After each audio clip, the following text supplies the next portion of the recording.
ఉగాది పండుగ శుభాకాంక్షలతో ఈరోజు నేను చెప్పేది ఏంటంటే, గతం మర్చిపోయి భవిష్యత్తును అవకాశాలు ఆశావాదంతో ఉత్సాహంతో ఆచరిద్దాం.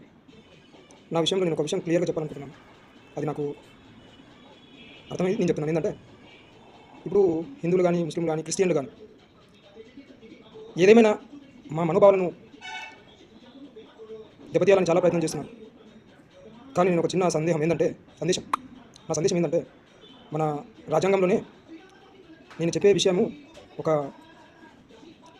సెక్షన్లోకి తీసుకొచ్చి కంప్లీట్గా ఎవరైతే ఒక మతాన్ని కించపరిచినా, ఈ యొక్క మతాన్ని, ఒక దేవాలయం కానీ మతాన్ని కానీ కించపరిచినా వాళ్ళు యావజ్జీవ కారాగార శిక్ష విధించే వెసులుబాటు చేస్తే బాగుంటుందని నా ఉద్దేశం.